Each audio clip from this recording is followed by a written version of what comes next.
എന്ത് പണ്ടാരാടാ അതിലെഴുതിയിരിക്കണേ? എനിക്ക് അത് വായിക്കാൻ പറ്റണില്ല. പിന്നെ ഇതൊക്കെ വായിക്കാനല്ലേടാ നീ 3ാം ക്ലാസ് വരെ 6 കൊല്ലം പഠിച്ചത്? ആഹാ, അന്ന് ഞാൻ പഠിച്ചതേ പഴയ അക്ഷരമാണ്. ഇത് പുതിയ അക്ഷരമല്ലേ?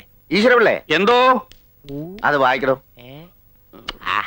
വായിക്കാൻ. ചേട്ടൻ ബാവേ കരിങ്കാലി, നിന്നെ പിന്നെ കണ്ടോളാം.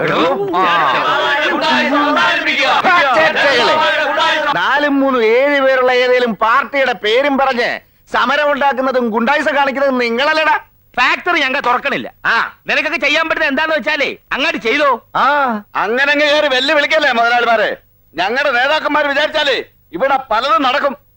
കുറെ നേതാക്കന്മാര് വന്നിരിക്കുന്നു. ചക്രത്തിന് തൊഴിലാളികളെ ഒറ്റുകൊടുക്കുന്ന നേതാക്കന്മാര് ഉണ്ടായിരുന്നടാ. പണ്ടൊരു നേതാവ്, 10 പൈസ കൈക്കൂലി വാങ്ങിക്കാത്ത നേതാവ്, മഹാത്മാ ഗാന്ധി. കേട്ടിട്ടുള്ളടാ? ആ നേതാവ് പണ്ടൊരു സമരം നടത്തിയായിരുന്നു, സ്വാതന്ത്ര്യ സമരം. ആ സമരത്തിലെ ഞങ്ങളും പോയിട്ടുണ്ടായിരുന്നു, ഓരോ കോണാനും കൊടുത്തോണ്ട്. ആ കോണകത്തിന് വരെ ഉണ്ടോ നിനക്കൊക്കെ പുല്ലുകളെ. വായട്ടാ.